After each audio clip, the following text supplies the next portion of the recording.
రోజున 500 సంవత్సరాల కళ అయినటువంటి అయోధ్య రామచంద్ర ప్రాణప్రతిష్ఠ కార్యక్రమం ఉంది. మనకు ఆగస్టు 15 స్వాతంత్ర దినోత్సవం, జనవరి 26న మన గణతంత్ర దినోత్సవం ఏ మాదిరిగా జరుపుకుంటున్నాము. మనము ఈ జనవరి 22వ తారీఖు రోజున మనకు అందరికీ ఆధ్యాత్మిక స్వాతంత్రం వచ్చినటువంటి రోజుగా మనం అందరం కూడా భావించి ఈ 22వ తారీఖు రోజున అంతకంటే ఎక్కువ ఘనంగా మనం జాతీయ పండుగ లాగా మనం జరుపుకుందామని చెప్పేసి అందరితో మామూలుగా మనవిస్తున్నాను. తర్వాత మన ప్రీతం నరేంద్ర మోడీ గారి యొక్క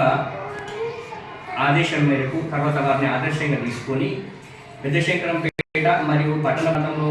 ఉన్నటువంటి ప్రతి గ్రామంలో ఉన్నటువంటి దేవాలయాలన్నీ కూడా అంటే నిద్రాణమైనటువంటి దేవాలయాలకు మళ్ళీ మనం అక్కడ వెళ్ళేసి వాటికి మనం పునరుద్ధరణ చేయడం, ఉన్నటువంటి గుళ్ళనంతా కూడా రేపటి నుంచి లేదా అవకాశం అంటే ఈ రోజు నుండి కూడా మన గుళ్ళన్నీ కూడా శుభ్రపరచుకొని అక్కడ ఉన్నటువంటి పెద్దవాళ్ళతో మాట్లాడి, ఆ గ్రామ పెద్దలతో మాట్లాడి అక్కడ ఉన్నటువంటి గుళ్ళనంతా కూడా మనం శుభ్రంగా చేసుకొని గుళ్ళనన్నింటినీ కూడా మనము ఆ రోజున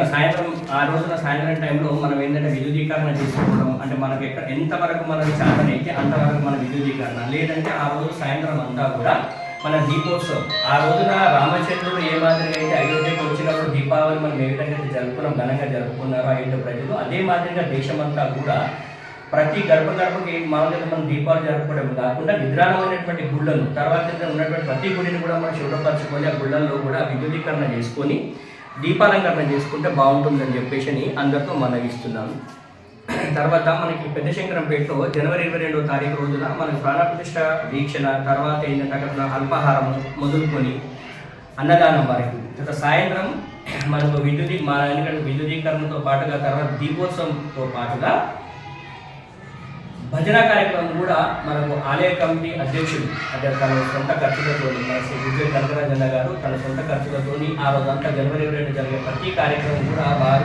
యొక్క కుటుంబం యొక్క సహకారంతో కార్యక్రమాలు మనం పెద్దశంకరంపేటలో ఘనంగా జరుపుకుంటున్నాము.